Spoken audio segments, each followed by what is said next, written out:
네, 하나님 말씀 마태복음 17장이 되겠습니다. 16장 28절이 되겠습니다.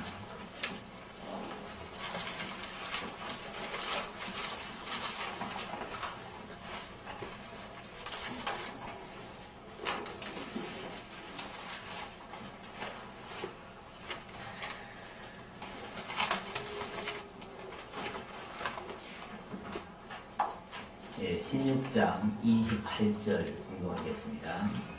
진실로 너희에게 이르노니 여기 섰는 사람 중에 죽기 전에 인자가 그 왕권을 가지고 오는 것을 볼 자들도 있느니라.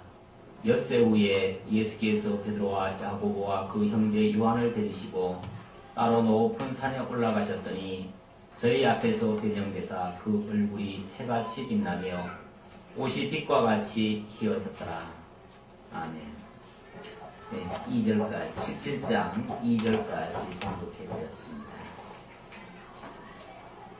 예, 성경을 보다 보면 우리가 장절을 이렇게 나누는 부분이 있는데 간혹 그 장절이 우리의 사고를 어둡게 하는, 때로는 그 흐름을 끊어놓는 그런 경우가 있습니다. 우리 초등학교 다닐 때 그 국어 띄어쓰기 하잖아요. 하는데 아버지가 방에 들어가셨다를 갖다가 잘못 띄었으면 아버지 가방에 들어가셨다라고 이 잘못도 볼 수도 있는 거지만 마태복음 이 16장과 17장 사이를 후대 16세기에 아마 이걸 장절을 나눴을 거예요. 16세기에 장절을 나눈 사람이 있는데 에라스무스가 아마 이걸 나눴을 거예요. 이 성경이 인쇄술이 발달되면서부터 사람들이 너무 그냥 계속 이어져 있으니까 보기가 힘들어요. 그래서 학자들이 여기다가 장절을 붙여놨어요.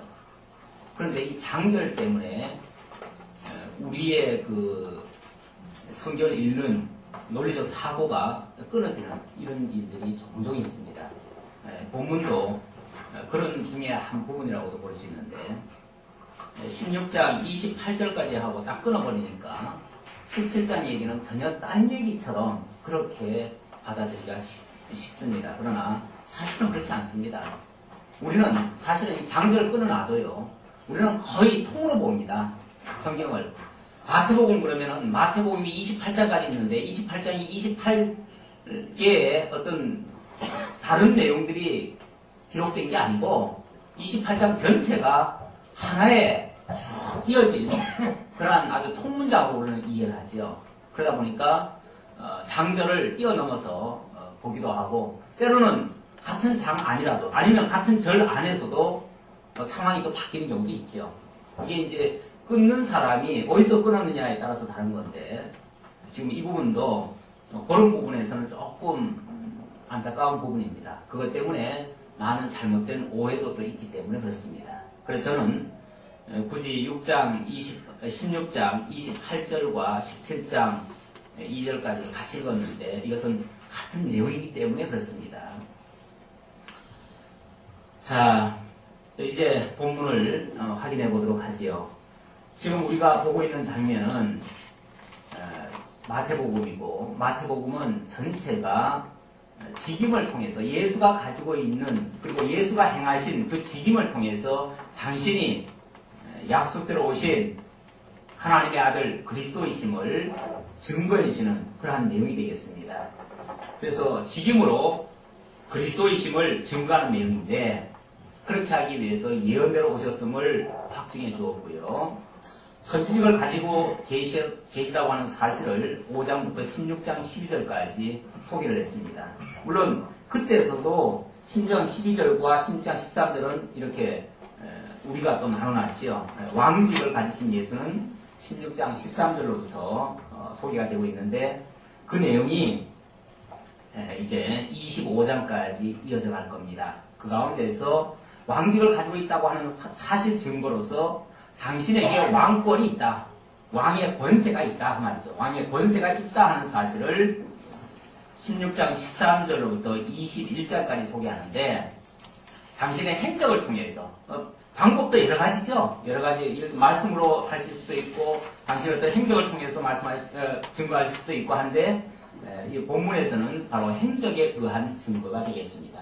16장에서부터 17장까지인데 행적을 통해서 당신이 왕권을 가지고 있다 하는 사실을 증거를 해주고 당신의 모습을 통해서 보여주고 그리고 그 다음에는 그 왕권이 무엇이다 하는 것을 실제로 역사를 통해서 보여줍니다.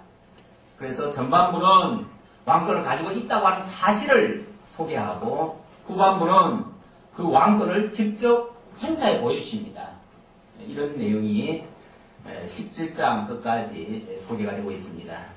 지난 주간에 이미 왕권을 가지고 있다는 사실을 증거를 했지요. 베드로 보고 사람들이 나를 누구라고 하느냐. 제자들 보고 다 물었지요. 다 물었는데 사람들이 나를 누구라고 하느냐 라고 묻고 사람들은 뭐 선지자라고 합니다. 뭐라고 합니다. 얘기하는데 너희는 나를 누구라고 하느냐. 예, 저는 그리스도시요 살아계신 하나님의 아들이십니다. 이런 고백을 했죠. 바로 주는 그리스도십니다. 당신은 하나님의 아들로 오신 우리의 왕이십니다. 그 얘기입니다. 그 사실을 얘기를 했고 제자들의 입을 통해서 얘기를 했습니다. 그런데 그 제자들이 자기 마음대로 자기 생각대로 한 게 아니고 가요나 시몬아 네가 정말 복이 있다. 너로 하여금 그 사실을 알게 한 이는 하늘에 계신 너희 아버지다. 하늘에 계신 너희 아버지가 그 사실을 알게 해서 너로 하여금 신앙 고백하게 한 것이다. 그래놓고 그 고백 위에 그 반석 위에 내 교회를 세울 것이고 그 교회에게 이 왕권 천국 열쇠를 주겠다. 그런 말씀을 하셨습니다. 근데 그 교회 또는 그 베드로라고 하는 반석이라고 하는 그 말이 무슨 의미인가를 지난주에 좀 소개를 했습니다. 인간 베드로를 얘기하는 게 아니라 바로 반석 되시는 예수 그리스도 위에 또 그리고 그 예수를 그리스도로 고백하는 그 신앙 고백 위에 그런 권세가 있다고 하는 사실. 그리고 그거는 결국은 그리스도 안에서 그 교회 머리가 그리스도니까 머리이신 그리스도에게 바로 그런 권세가 있고 그 권세가 그의 지체된 교회에게도 함께 그 안에 있을 때 같이 주어져 있다. 이런 사실을 소개해드렸습니다. 결코 인간이 세운 어떤 건물에 권세가 있다는 얘기가 아니다. 라는 사실을 아울러서 말씀을 드렸습니다.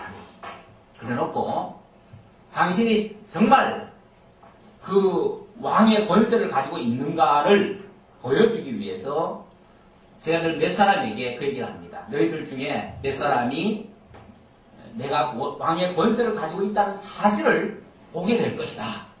라고 하시는 말씀이 바로 28절의 말씀입니다. 16장 28절. 진실로 너희에게 이르노니 여기 섰는 사람 중에 전부 나는 아니에요. 거기 12제자들 가운데 몇 사람이 그 말이죠. 죽기 전에 인자가 그 왕권을 가지고 오는 것을 볼 자들도 있느냐. 여기 있는 몇 사람들 중에 인자가 예수님이 왕권을 가지고 오는 것을 볼 자도 있다.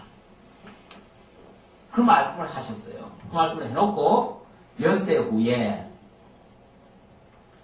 예수께서 베드로와 야고보와 그 형제 요한을 데리시고 따로 높은 산에 올라가셨더니 따로 그 몇 사람만 보여주겠다고 말씀하시더니 몇 사람만 데리고 따로 높은 산에 올라가셨어요.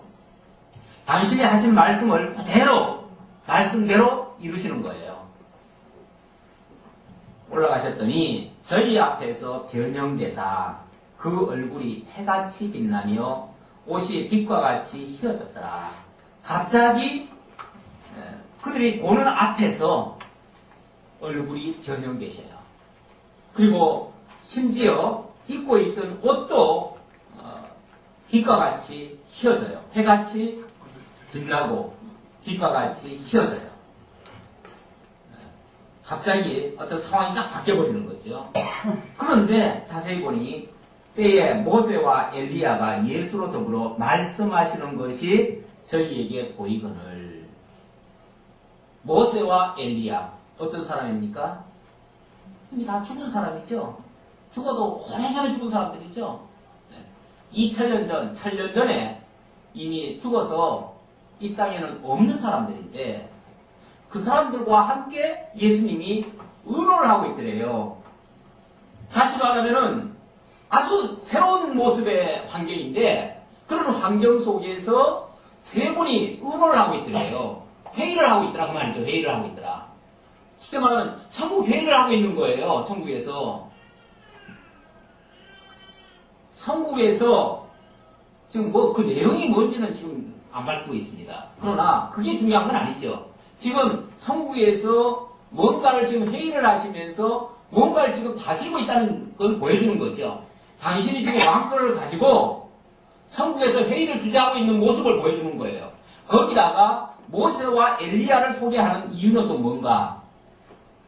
모세와 엘리야라고 하는 사람은 한 시대에 가장 대표적인 사람입니다. 모세라고 하면 우리가 통상 말해서 율법의 대표라고 얘기를 하죠. 엘리야는요, 선지자의 대표라고도 말할 수 있죠. 물론 그렇죠. 율법이라고 하는 것은 오로지 모세를 통해서만 주어졌고 선지자는 엘리야 말고도 사실 많이 있었습니다. 그러나 가장 대표적인 사람. 그리고 여기서는 주된 지금 관심사가 뭐냐면 율법이나 지금 선지를 얘기하려는 게 아니고 지금 여기서는 당신이 지금 왕권을 가지고 있다는 사실을 보여주고 있는 거예요. 모세나 엘리야가 그 당시에 가장 치열하게 큰 대적과 더불어서 싸웠던 사람입니다. 모세는 누구와 더불어 싸웠지요? 바로와 더불어. 가장 그 당시에 그 당대에 가장 강력했던 제국, 이집트 제국의 황제였던 그 바로와 더불어서 싸웠던 사람입니다. 그런데 그는 물론 쓸쓸하게 말년에 느보산에 올라가서 죽음으로써 결국은 그 약속되었던 그 땅에 들어가지도 못한 것 같았는데 그런데 그가 실패자가 아니라 그가 이렇게 승리해서 지금 천국에서 왕노릇하고 있다. 이 사실을 지금 보여주고 있는 것이고 결국 그가 승리자라는 것을 보여주고 있는 것이고 엘리야가 또 어떤 사람입니까? 엘리야 역시 가장 이스라엘 역사상 가장 부패했던 시대 아합 시대에 그 거짓 선지자 무려 850명이나 되는 그 거짓 선지자들 그 당시에 거짓 종교 지도자들이 850명이나 되는 중에 이 엘리야 한 사람이 그들과 맞서가지고 싸웠어요. 싸웠는데 그 핍박받고 오죽하면 엘리야가 도망다니면서 하나님이여 지금 이 땅에는 하나님 섬기는 사람이 나 혼자밖에 안 남았는데 너무 고통스럽습니다. 차라리 나를 데려가 달라고 그렇게까지 호소했던 그 엘리야가 사실은 실패자가 아니고 승리자가 됐다. 그 모든 대적을 다 이겼다. 그리고 지금 천상에서 그리스도와 함께 왕노릇하고 있다. 이 사실을 지금 보여주고 있는 거죠. 결국 예수는 율법과 선지를 완성하신 자로 오셨고 또 모든 것의 최종 승리자로 우뚝 서 계시다는 사실을 보여주기 위해서 이 장면을 보여준 거죠. 보여주고 그리고 조금 있다가 정신 차리고 보니까 사실은 엘리야도 없어지고 모세도 없어져요.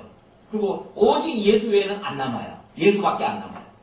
그 말은 결국은 율법과 선지자라고 하는 것도 결국은 예수 그리스도를 통해서 다 완성되어지거든요. 그리고 오직 남으실 분은 예수밖에 없어요. 그래서 예수밖에 남지 않습니다. 예수가 왕 중의 왕, 만왕의 왕이시기 때문에 결국 그분만이 오로지 남는 그런 모습을 보여주고 있습니다. 자, 어쨌든 이것은 사실 천국의 모습입니다. 천국의 모습이라는 것이 그리고 너무 좋은 모습이라는 것이 누구 입을 통해서 증거가 되냐면 베드로 입을 통해서 증거돼요. 베드로가 이 장면을 보고 뭐라고 그럽니까? 베드로가 예수께 여짜와 가로되 주여 우리가 여기 있는 것이 좋사오니 주께서 만일 원하시면 내가 여기서 초막셋을 짓되 하나는 주를 위하여 하나는 모세를 위하여 하나는 엘리야를 위하여 하리이다. 예. 얼마나 좋으면, 얼마나 좋았으면 여기가 좋사오니 하고 거기 주저 앉으려고 하잖아요.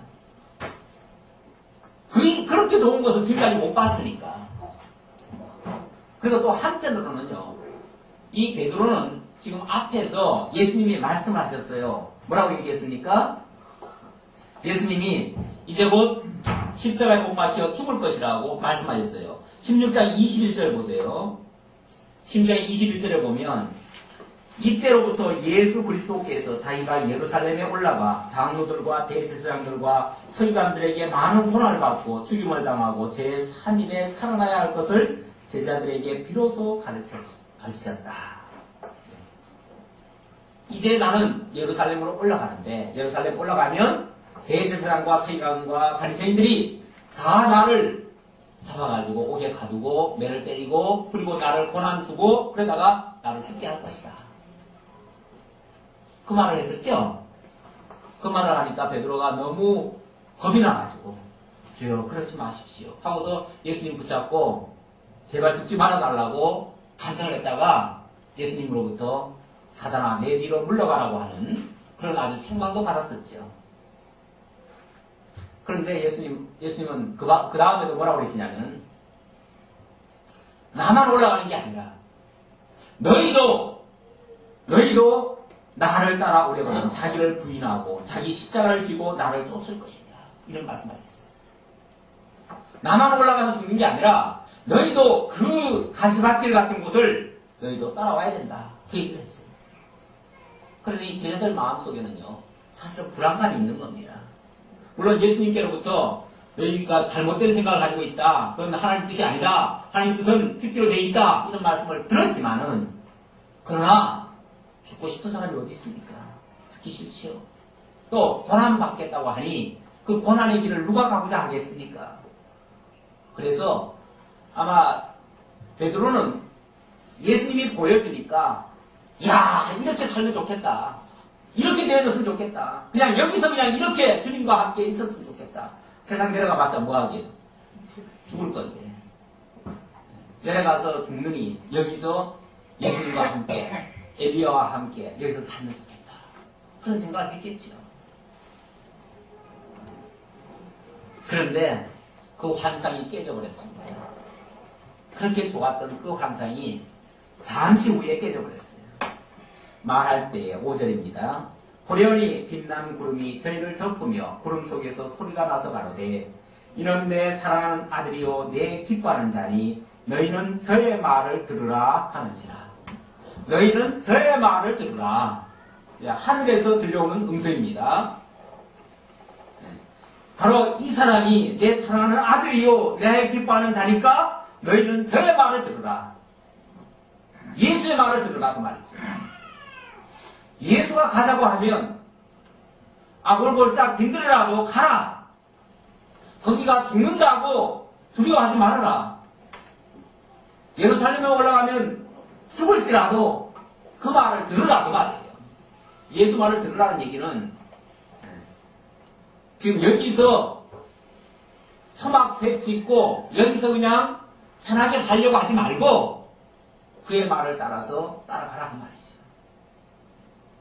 완전히 환상을 깨는 얘기죠. 실제로 깨졌고요. 그 환상은 더 이상 보이지 않습니다. 너무 두려운 말씀에 그만 겁이 나가지고 다 꼬꾸라졌습니다. 제자들이 듣고 엎드려 심히 두려워하니 예수께서 나와 저희에게 손을 대시며 가라사대 일어나라 두려워 말라 하신대 제자들이 눈을 들고 보매 오직 예수 외에는 아무도 보이지 아니하더라. 네, 다시 현실로 돌아왔습니다. 예수 외에는 아무도 없습니다. 이제 예수밖에 없습니다. 아까도 말씀드렸듯이 율법과 선지의 대표를 보여주고 그들이 실패자가 아니라 승리자였다. 그리고 나도 이제 예루살렘으로 올라가지만은 나도 십자가에 못 박혀 죽음으로써 실패가 되는 것이 아니라 그것이 승리가 되는 것이다. 그리고 율법과 선지의 대표가 결국은 나를 가리킨 것처럼 나는 율법과 선지를 완성함으로써 오직 내가 만왕의 왕이다 하는 사실을 보여주기 위해서 예수 외에는 아무도 보이지 않았다고 했습니다. 자, 그런 역사를 보여주고 난 다음에 이제 산 아래로 내려오십니다. 9절입니다. 9절로부터 13절까지 엘리야를 통해서 엘리야 선지자를 통해서 당신이 그리스도이심을 증거하시는데 어떤 사건이 있었는가? 9장 1절에 보니까 9절에 보니까 산 아래에서 그동안에 작은 한 사건이 일어났어요. 그건 뭐냐면 예수님이 없는 동안에 밑에 9명의 제자들이 있었잖아요. 그 제자들에게 어떤 간질병 들린 아이를 고쳐달라고 아이를 데리고 왔어요. 데리고 왔는데 그 제자들이 아마 그 병 고쳐주려고 온갖 짓을 다 했던가 봐요. 예수님이 그동안 하던 일을 다 흉내내 봤겠죠. 예수님이 하시던 방법 다 써봤겠죠. 뭐 손도 얹어 봤을 테고 기도도 해봤을 테고 뭐 축사도 해봤을 테고 귀신 안 물러가라도 해봤을 테고 별의별 짓을 다 해봤을 텐데 도무지 고쳐지지 않아요. 그런 다음에 예수님이 내려오신 거예요. 자, 9절입니다. 저희가 산에서 내려올 때 예수께서 명하여 가라사대 인자가 죽은 자 가운데서 살아나기 전에는 본 것을 아무에게도 이르지 말라 하시니 이건 조금 제가 앞질러서 얘기를 했네요. 이 장면이 있고 그 다음 얘기입니다. 예수님이 이제 제자들과 또 3명의 제자들이죠. 3명의 제자들과 같이 내려오면서 당부를 하시는 말씀입니다. 너희들 산에서 봤던 그 천국의 모습, 그리고 예수님이 가지고 있는 그 왕권의 모습, 이런 것들 아무에게도 얘기하지 말아라. 그렇게 당부하는 거죠. 제자들이 묻자와 가로되 그러면 어찌하여 서기관들이 엘리야가 먼저 와야 하리라 하나이까?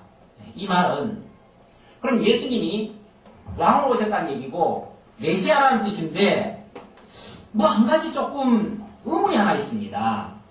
그 의문은 뭐냐면 분명히 메시아가 오기 전에는 서기관들의 말에 의하면, 서기관들은 성경 박사들 아닙니까?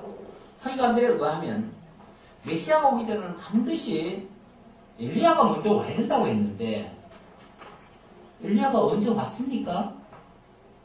그러니까 예수님이 당신이 그리스도라고 지금 얘기를 하고 당신이 지금 왕이라고 얘기를 하니까 이 제자들도 사실은 믿음이 없습니다. 우리는 예수님이 제자들을 3년간이나 데리고 다니시면서 다 보여주셨으니까 제자들만큼은 믿음이 굉장히 좋을 것이다. 이렇게 지금 우리가 혹시 생각을 가지고 있다면 큰 착각입니다. 제자들은 믿음 없어요. 좀 전에, 엿새 전이죠. 엿새 전에 베드로가 주는 그리스도시요 살아계신 하나님의 아들이십니다. 이 엄청난 고백을 했지만은 그거 역시도 자기 입으로 말은 했지만은 자기가 깨달아서 한 말이 아니었어요. 그거마저도. 어떻게 하면 예수님이 너를 그렇게 알게 하니는 하늘에 계신 내 아버지신다. 그렇게 말씀하시잖아요. 하늘에 계신 내 아버지가 그렇게 얘기하게 한 거지 자기가 진짜 깨달아서 믿은 게 아니에요. 그게. 그러니까 그 다음 장면이 바로 예수님 제발 죽지 말아달라고 간청하잖아요. 그렇게 모르잖아요. 마찬가지예요. 앞으로 예수님이 십자가에 못 박혀 죽어도요. 제자들은 두려워가지고 벌벌 떨고 도망가지 그 예수를 따르지 못합니다. 다 도망쳤어요. 그만큼 믿음이 없는 사람들. 그러니까 이 말에도 아니 그러면 많은 서기관들은 메시아가 오기 전에 반드시 엘리야가 먼저 와야 된다고 했는데 그 말은 도대체 어떻게 되는 말입니까? 그게 무슨 뜻입니까? 엘리야가 온 적이 없는데 어떻게 예수님이 그 메시아라고 얘기하십니까? 이렇게 지금 반문하는 거거든요. 그만큼 제자들에게 믿음이 없다는 것을 얘기하고 있고요. 다음 장면으로 넘어가 보면 진짜 믿음 없음이 드러나고 있습니다. 실제로. 그랬더니 11절 예수께서 대답하여 가라사대 엘리야가 과연 먼저 와서 모든 일을 회복하리라. 예, 맞다. 너희들 말이 맞다. 그 선지자들의 말이 맞다. 과연 진짜 먼저 엘리야가 와서 모든 일을 회복해야 된다. 그런 다음에 오시는 분이 진짜 메시아가 맞다. 내가 너에게 말하노니 엘리야가 이미 왔으되 사람들이 알지 못하고 임의로 대우하였도다. 인자도 이와 같이 그들에게 고난을 받으리라 하시니 그제야 제자들이 예수의 말씀하신 것이 세례 요한인 줄을 깨달으니라. 그제야 제자들이 그러면은 그 엘리야라는 사람이 결국 세례 요한을 가리키는 말이었군요. 라고 그제야 깨닫다. 이렇게 둔감합니다. 자세히 설명하니까 그제야 알죠. 앞에서도 그런 장면이 많았었죠.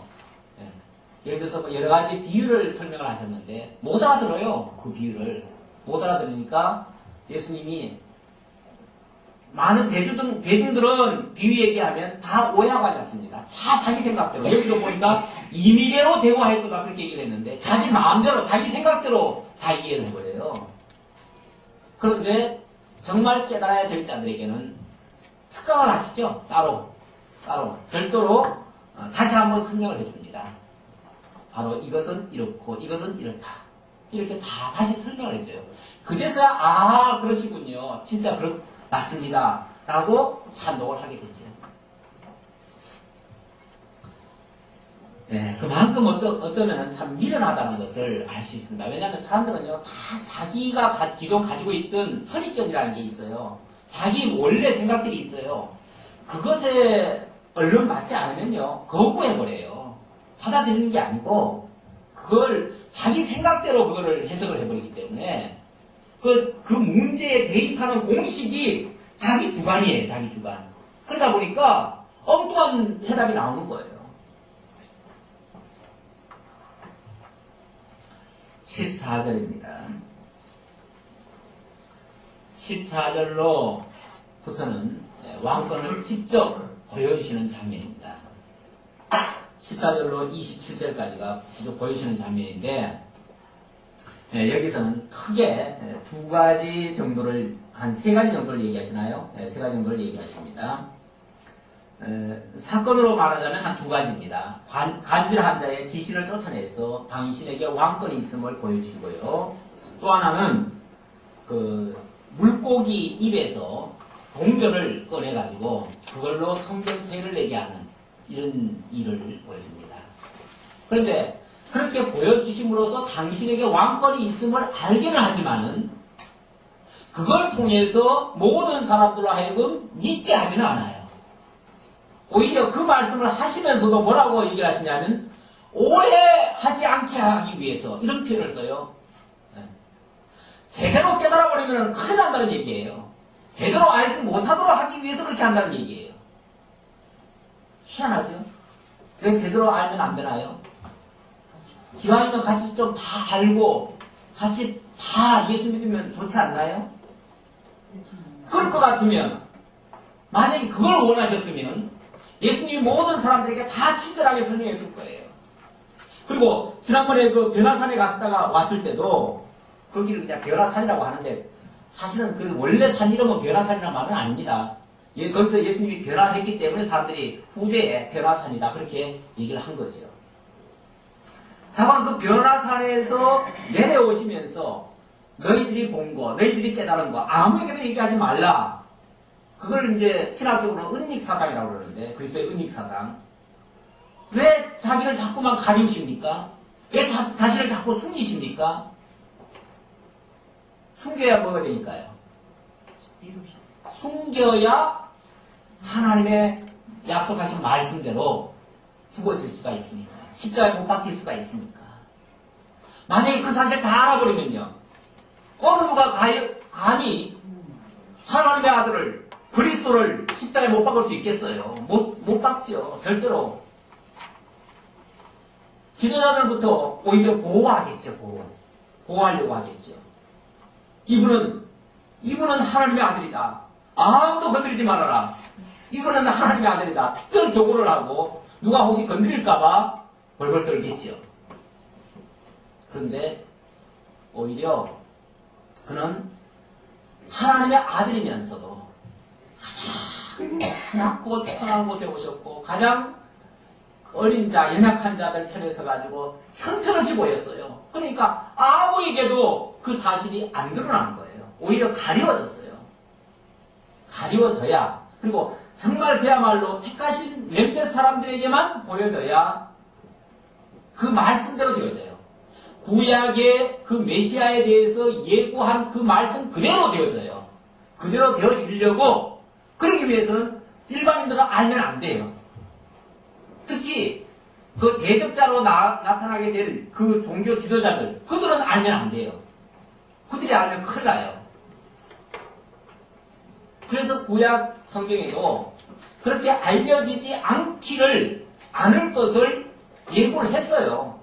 그래서 메시아가 와도 들리지도 않고 소리 지르지도 않고 그 말이에요. 떠들지도 않고 조용히 그렇게 알려질 것이라고 그렇게 예고된 바가 있어요.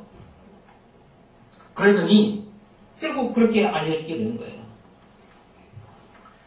자, 14절부터는 이제 드디어 왕권을 보이시는데, 첫 번째로는 간질한 자의 귀신을 쫓아내서 왕권을 나타내 보이십니다. 저희가 무리에게 이르매 한 사람이 예수께 와서 꿇어 엎드려 가로되 주여 내 아들을 불쌍히 여기소서. 저가 간질로 심히 고생하여 자주 불에도 넘어지며 물에도 넘어지는지라. 내가 주의 제자들에게 데리고 왔으나 능히 고치지 못하더이다. 예. 한 사람이 내 아들 좀 불쌍히 여겨주십시오. 간질로 너무너무 고통을 당하고 있습니다. 간질한 자는요, 자기 몸을 자기가 제어를 할 수가 없습니다. 불에 가고 싶어서 가는 게 아니고, 그냥 아무리 위험한 곳이라도 자기가 자기 몸을 제어를 못하니까, 그냥 아무데고 넘어지고 아무데고 구르고 그냥 거품을 물고 막 이렇게 하니까, 그래서 이거 어떻게 해야 될지 모르겠습니다. 예수님이 없는 동안에 이 아래에 있던 9명의 제자들한테 내가 데려와가지고 좀 고쳐달라고 했더니, 별의별 수단을 다 쓰는데 못 고칩니다.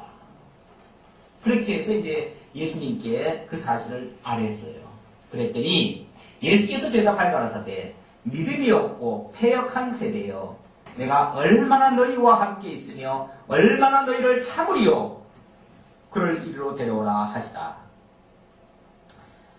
네, 갑자기 예수님의 목소리가 톤이 높아졌어요. 뭐라고 말씀하십니까? 이 패역한 세대예요. 믿음이 없고 패역한 세대예요. 믿음이 없고 패역하대요. 아니 병도 고쳐달라고 했더니 무슨 믿음이 없고 패역하다는 얘기를 하고, 여기 믿음이 없고 패역하다는 표현은요 사실은 제자들한테까지 지금 쓰이는 말이에요. 제자들과 물론 여기 병 고치러 온 사람도 해당되는 얘기고, 믿음이 없고 패역한 세대라. 왜 그런 말을 했을까요? 앞에서 예수님이 표적 보여달라고 하는 사람에게 뭐라고 그랬어요? 악하고 음란한 세대가 표적을 구하나 요나의 표적 외에는 보여줄 것이 없다. 그런 말씀 하신 적 있죠. 표적 구하는 거, 병 고치는 것만 요구하는 거, 지금 관심사가 지금 어디 있습니까? 지금 사실은 예수님의 입장, 물론 예수님의 입장을 모르니까 이런 소리를 하겠지만, 예수님의 입장은 지금 어디에 가 있는 입장입니까, 지금?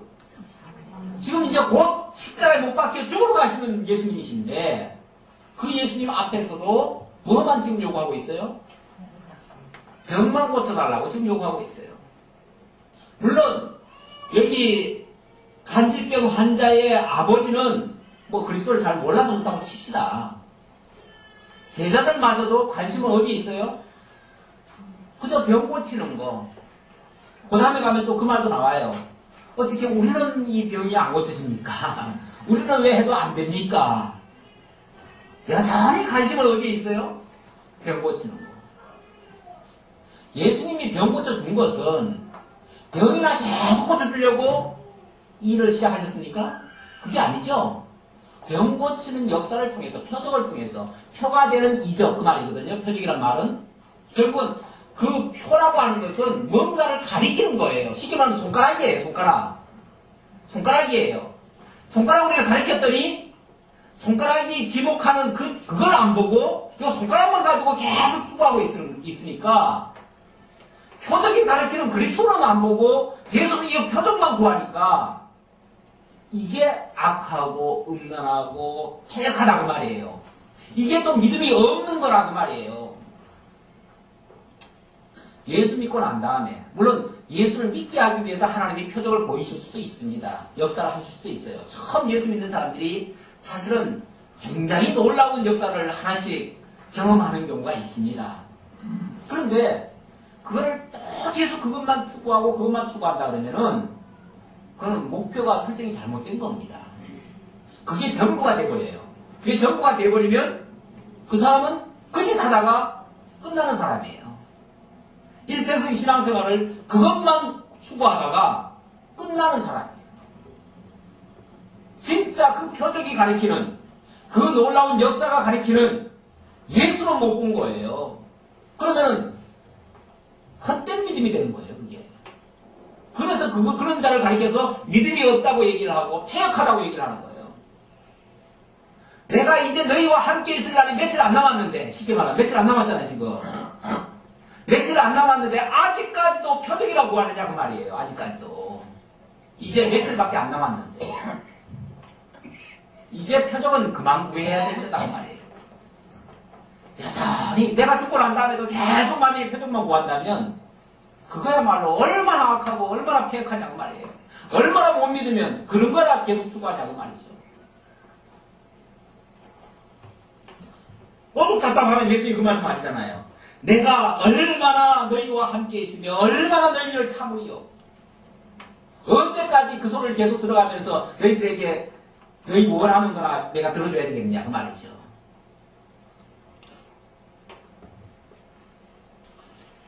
그러면서 이에 예수께서 꾸짖으시니 귀신이 나가고 아이가 그때부터 나으니라. 그렇다고 해서 안 고쳐주신 건 아니에요. 고쳐주셨어요. 근데 고쳐주신 것은 또 다른 목적이 있습니다. 그 고쳐줌을 통해서 예수께서 알게 하고자 하는 목적이 있다고 말이에요. 그거는 다른 게 아니고 당신의 왕권을 보이신 거예요. 그걸 통해서. 지금 이 단락에서는 계속해서 지금 당신의 왕권을 지금 보이시는 거거든요. 무슨 왕권일까요? 귀신을 제어하고 귀신을 다스리고 귀신을 내어쫓고 귀신을 다스린다고 하는 것은 이 세상뿐 아니라 영계까지 다스린다고 하는 그 모습을 보여준 거예요. 그것도 필요는 하지요. 물론 이런 사건이 있으니까 그걸 보여줄 수가 있었겠죠. 그러니까 우연한 사건들은 없습니다. 모든 사건이라고 하는 것은 뭔가를 보여주고 깨닫게 하고 계시하기 위한 그 계시의 목적이 있어요. 그러니까 뭐 헛된 일들은 원래 없습니다. 다. 그러나 그 과정 속에서 예수님의 왕권을 보여줌과 동시에 제자들의 믿음 없음을 보여주고 그 백성들의 패역함을 보여준 거예요. 그렇죠? 동시에 표적이나 계속 구하는 그 패역함, 그리고 그것을 믿지 못하는 믿음 없음, 그리고 예수님의 왕권 보여주시오. 이 세 가지가 이 한 사건 속에 같이 지금 들어있는 거예요. 자, 그랬더니 이때에 꾸짖으니 귀신이 나가고 그 아이가 이에 예수께서 꾸짖으니 귀신이 나가고 아이가 그때부터 나으니라. 깨끗이 나았어요. 낫는 건 별거 아닙니다. 별 문제도 아니에요. 이때에 제자들이 종용이 예수께 나와 가로되 우리는 어찌하여 쫓아내지 못하였나이까. 제자들이 어떻게 보면 창피하기도 하고요. 그렇죠? 창피하기도 하고 또 궁금하기도 하고 왜 진짜 자기네도 어떻게 보면 예수님이 하시는 거 별거 아니잖아요. 그렇죠? 별거 아니잖아요. 무슨 얘기했어요? 귀신아 나가라 한마디 하시니까 꾸짖었다 그러잖아요. 한마디 하니까 그냥 귀신 나가버렸어요. 근데 우리도 똑같이 해봤는데 왜 우리는 안 됩니까? 그 말이에요. 여전히 제자들은 어디에 관심이 있어요? 그렇게 예수님이 그 표적이라 구하고 그렇게 하는 것이 믿음 없고 패역한 행위라고 지금 얘기를 하는데도 불구하고 여전히 관심은 어디 있어요? 왜 우리는 그 일 못했습니까? 왜 우리는 병 못 고쳤습니까? 아니, 병 고치는 일에 가서 뭐 하려고요? 예수님은 그것이 어떤 의미에서 불필요한 것이다 라고 얘기를 하시는데 계속 그거를 지금 추구하고 있으니까 예수님의 답변은 좋게 나올 리가 없죠. 그래서 가라사대 너희 믿음이 적은 영혼이라. 너희가 믿음이 적어서 그렇다. 믿음이 없어서 그렇다. 그게 바로 너희 믿음 없다고 하는 증거다 라고 얘기했습니다. 그래 놓고 너희가 만일 믿음이 한 겨자씨만큼만 있으면 이 산을 명하여 여기서 저기로 옮기라 하여도 옮길 것이요 또 너희가 못할 것이 없으리라. 이 말씀은 또 뭐죠? 믿음이 없다. 너희는 믿음이 없다. 너희가 만약에 겨자씨만한 믿음만 있어도 너희는 이 산을 명하여 옮기라 하면 산이 옮겨질 것이다. 그러면 제자들이 일단은 우리가 알 수 있는 것은 제자들에게 믿음이 없다는 게 틀림없죠? 겨자씨만한 믿음도 없다는 것이 틀림없죠? 겨자씨만한 믿음이라고 하는 것은 어떤 믿음이죠? 크기로 말하자면 가장 작은 믿음이에요. 가장 최소 단위의 믿음이에요. 최소 단위의 믿음도 없다. 그러면 깡그리 없다는 얘기죠. 믿음이 하나도 없다는 얘기죠. 깡그리. 어쨌든 깡그리 없는 믿음. 그런데 만약에 그 겨자씨만한 믿음만 있어도 무슨 역사가 일어난다고요? 산을 명하여 옮기라 하면 옮겨질 것이다. 그러면은 우리를 한번 생각해 봅시다. 우리는 믿음이 있나요, 없나요? 다 있다고 생각하지요? 다 자부하고 살지요? 그런데 믿음이 있다고 하면서 산을 옮겨봤습니까? 그것도 최소 단위의 믿음만 가지고도 산을 옮길 수 있는데 만약에 우리가 큰 믿음을 가지고 있다. 어떤 사람은 나는 상당히 큰 믿음을 가지고 있다라고 자부하는 사람이 있죠? 그런 분 같으면은 산이 아니라 나라도 옮겨야지요. 나라도 옮겨야 되고 우주도 옮겨야죠. 좀 더 큰 믿음 가졌으면 뭐든지 다 할 수 있어야죠. 그럼 어떻게 되는 거예요? 믿음이 솔직히 한번 얘기해봐요. 믿음들이 있어요, 없어요, 지금? 네. 자기 집에 경제 문제 하나도 해결 못 해가지고 쩔쩔 매시는 분들이 많은데, 그렇죠? 네. 자식 하나도 컨트롤 제대로 못 해가지고 그냥 자기 때문에 골치 아픈 사람들도 많고, 지금 문제 해결 안 돼가지고 그냥 쩔쩔 매시는 분들 많잖아요. 그렇다면 그냥 목사님 기도 좀 해주세요. 그냥 해결 못 해가지고. 네. 그럼 믿음이 다 없다는 얘기예요. 어떻게 된 거예요? 무슨 소리예요, 이게 도대체? 네. 일단은 무슨 말 끝에 이 얘기가 나왔습니까? 우리는 왜 귀신을 못 쫓았습니까? 그 말 끝에 나온 얘기 아닙니까? 그렇죠? 네. 그러니까 믿음이 없어서 귀신 못 쫓아냈다 그 얘기고, 귀신 못 쫓아낸다는 얘기는 결국은 그걸 얘기하기 위해서 비유적으로 산을 옮기지 못한 것이다 이 얘기를 한 거예요. 그러면 산이라고 하는 게 원래 옮겨져요, 안 옮겨져요? 안 옮겨지죠. 안 옮겨지는 것을 그걸 이제 귀신 못 쫓아낸 것과 연관해서 얘기를 한 거예요. 예를 들자면, 그러면 귀신이라는 존재를 원래 쫓아낼 수 있어요, 없어요? 입장이 달라졌네요. 귀신도 사실은 우리 세계에 있는 게 아니잖아요. 어떻게 보면 영계에 속한 존재잖아요. 영물이에요, 영물. 우리는 지금 이 세상에 지금 이 육신계에 지금 속해 있고 영계에 속해 있는 존재를 우리가 지금 함부로 쫓아내거나 뭐 하거나 할 수가 없습니다. 우리가 제어를 못해요. 우리가 무슨 수로 귀신을 내쫓아요? 못 쫓지요. 못 쫓는데 그 귀신을 쫓아낼 수 있는 유일한 분이 누구예요? 예수님이에요. 예수님이 앞에서 쫓아내 주셨잖아요. 그야말로 그 쫓아낼 수 있는 그 능력, 그것은 대다시만한 믿음, 결국 예수님이 가지고 있는 그 믿음으로만 가능한 거예요. 예수님만이 가능한 거예요, 사실은. 예수님만이 할 수 있는 일이에요. 예수님 외에는 할 수가 없어요. 우리는 귀신 못 쫓아내요. 우리가 어떻게 산을 옮겨요? 산을 못 옮긴다는 얘기는 귀신 못 쫓는다 그 소리예요. 지금 이 말 자체가 문맥상 그 말 맞습니다.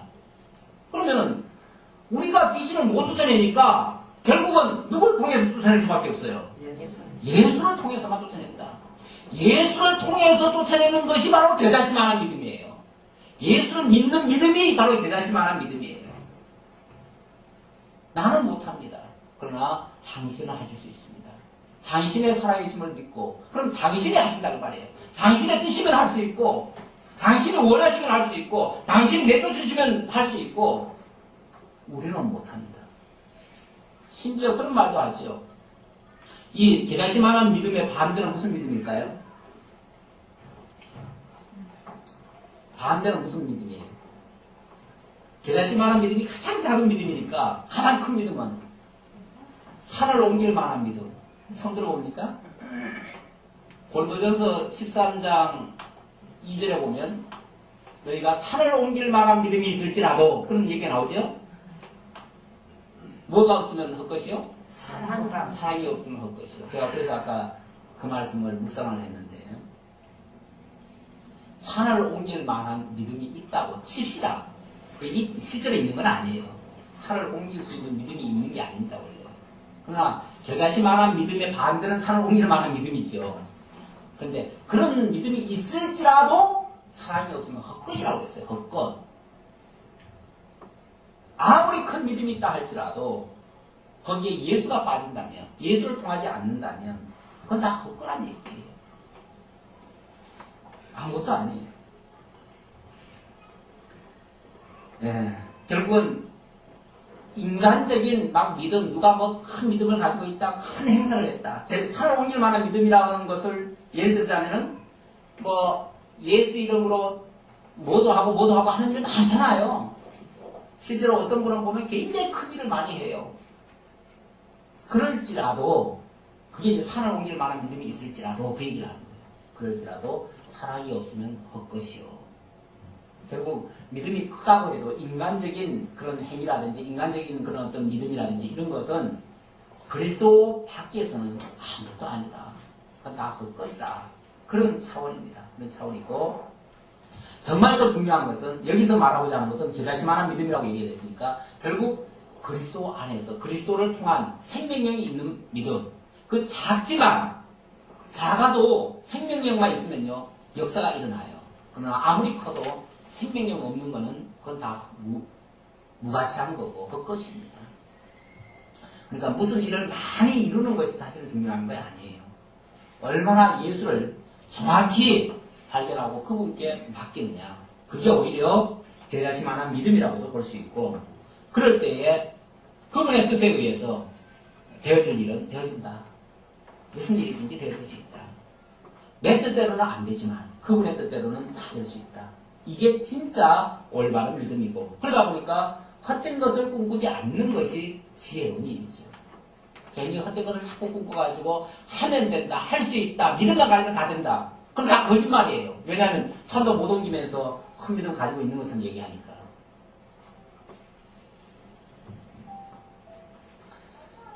자, 계속 22절입니다. 22절로부터는 죽었다가 살아나실 것을 왕의 살아나실 것을 통해서 당신이 승리하실 왕이심을 소개하는 예고하는 그런 장면이 되겠습니다. 22절입니다. 갈릴리에 모일 때에 예수께서 제자들에게 이르시되 지난번에 그 16장 아까 읽었던 그 부분에서는 그 몇몇 제자들한테 한 얘기예요. 그런데 여기서는 전체 나머지 제자들 다 모였을 때에 하는 말씀입니다. 제자들에게 이르시되 인자가 장차 사람들의 손에 넘기워 죽임을 당하고 제3일에 살아나리라 하시니 쟤네들이 심히 근심하더라. 쟤네들이 심히 뭐하더라? 근심하더라. 아니 앞에서 그건 좀 근심하지 말라고. 내가 죽으면 죽는 게 아니고 죽는 게 곧 뭐다? 승리하는 길이고 왕권을 쟁취하는 길이고 왕권을 보이시는 길이고 당신의 영광을 드러내는 길이고 그게 하나님의 영원하신 그 구속 섭리 구원의 계획을 완성하는 일인데 모든 죄와 사망 가운데 있던 자들을 다 끄집어낼 수 있는 유일한 방법이 뭔데?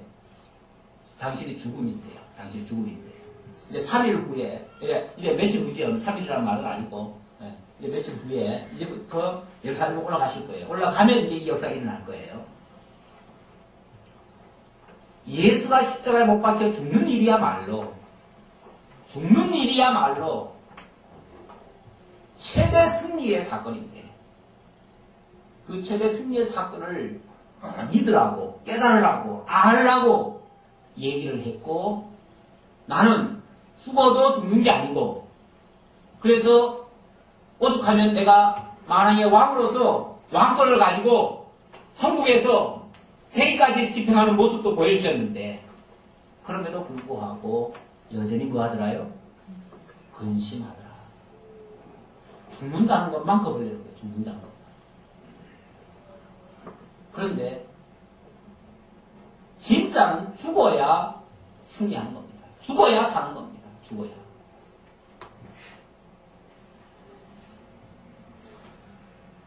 지난 주간에 아주 큰 일이 있었죠. 사실 지난 주간에 있었던 일인데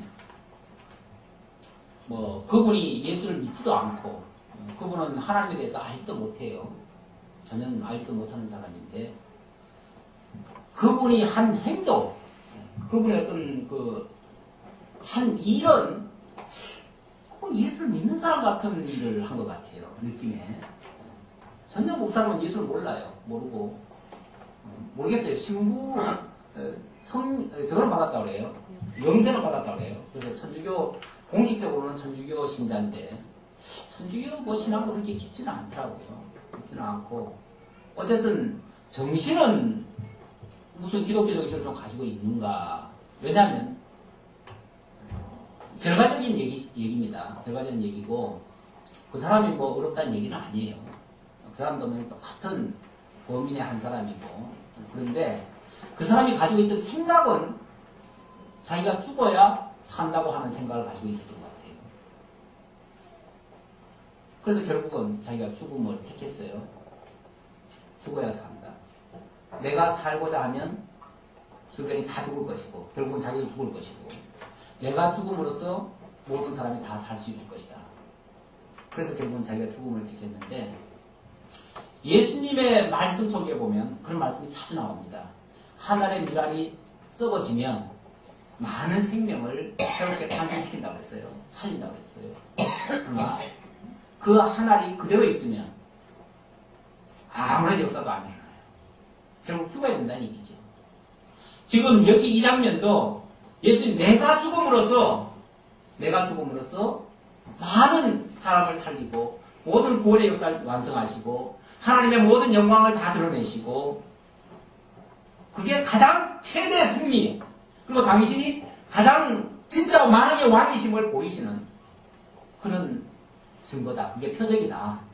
라고 지금 말씀하시는데 그리고 그걸 알게 하려고 저희들에게 환상까지 보여줬는데 환상까지 보여줬으면 더 이상 의심할 거 없잖아요. 진짜 예수님을 3년간이나 따라다니는 것이 사실이라면 의심하지 말아야죠. 근데 여전히 생각은 어디 있어요? 이게 한계예요. 어떻게 보면 우리들의 한계, 인간들의 한계. 사람들은요, 죽으면 그걸로 끝장인 줄 알아. 죽으면 다 끝인 줄 알아. 근데 죽으면 끝은 아니에요. 오히려 의로운 죽음이라면 그것은 많은 열매를 맺을 수가 있어요. 사실은. 의로운 죽음이라면. 그게 불의의 죽음이라면 그건 별 가치 없지요.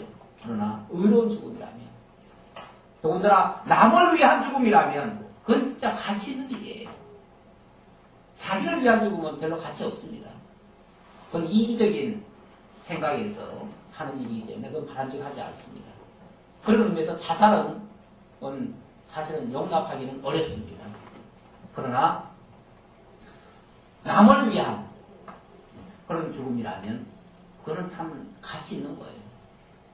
더군다나 모든 죄와 사망 가운데 있는 자를 살리기 위한 죽음이라면 그건 얼마나 가치 있습니까? 우리가 예수를 왜 나의 주로, 나의 왕으로 모시고 내가 그분만을 따르겠다고 합니까?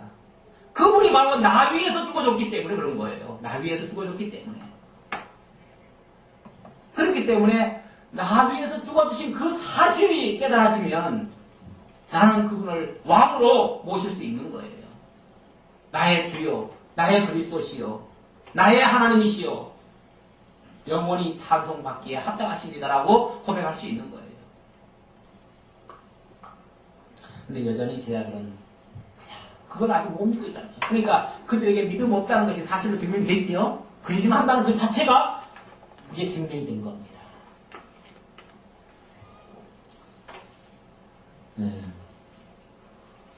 24절 가버나움에 이르니 반세계를 받는 자들이 베드로에게 나와 가로되 너의 선생이 반세계를 내지 아니하느냐 가로되 내신다 하고 집에 들어가니 예수께서 먼저 가라사대 시몬아 내 생각은 어떠하뇨 세상 임금들이 네게 관세와 정세를 받느냐 자기 아들에게냐 타인에게냐. 네. 이건 이제 다음 사건입니다. 가버나움에 이르렀습니다. 거기 이제 회당이 있었죠. 회당에 들어가는데 이게 사실은 성전은 아니고 회당에 들어가는데도 성전세를 내게 했었나 봐요. 그게 제도였나 봐요. 하기야 그 회당을 운영하려니까 세금을 받지 않고는 운영하기가 힘들지요. 그러니까 이제 세를 받게 하는데 그 쉽게 말하면 거기 관리인이 그 말을 하는 거예요. 베드로 보고 너희 선생은 반세계를 안 내느냐? 라고 물었어요. 반세계라는 말은 성전세를 얘기하는 거예요. 성전세가 원래 반세계를 내게 돼 있어요.